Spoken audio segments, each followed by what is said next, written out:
when they announced that we were going to have football this year, it just kind of like relieved like all my worries. Like nothing was the same this fall without the idea of Penn State football, just growing up with that being every fall weekend. And I know that a lot of Penn State football players came to this school to play football, so I know it's probably best for their mental health as well to be doing what they love to do most. I was very excited. I do think it was the right move. I think a lot of the guys and their families wanted to play, and I think football is kind of a dangerous game on its own, and people opt into playing it with concussions and stuff like that every year. So I think players should have had the choice to opt either out like they do now.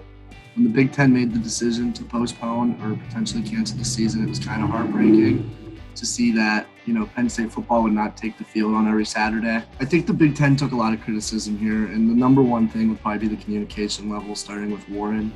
Since day one, he really never released a lot of official statements, which I know a lot of the players had a hard time with, because even a lot of Penn State players were tweeting like, this isn't helping our mental health. Like, just let us, let everything calm down, let everything get into place. I think the Big Ten tried to jump the gun a little bit and lead this movement that they thought would look really good in the public's eye. And when the other three major conferences didn't follow on board, it kind of looked really poorly on them.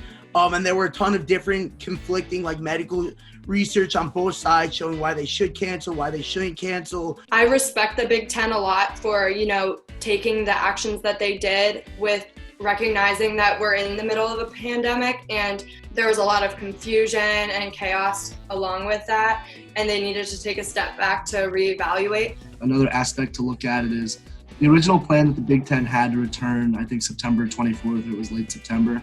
It gave each team 2 bye weeks, which is huge in a way, because then your players would have 14 days off, which is the amount of time that you should quarantine for corona.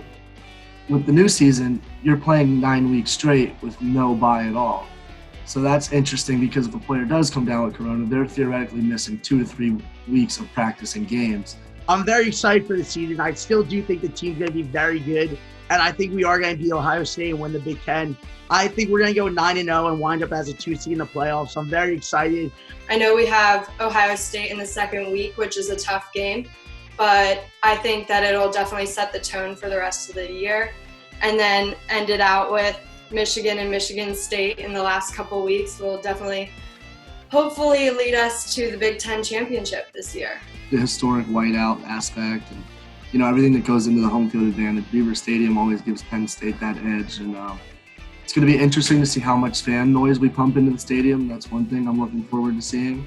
Yeah, it's going to come down to who's the better football team, so it's going to be an exciting one to watch.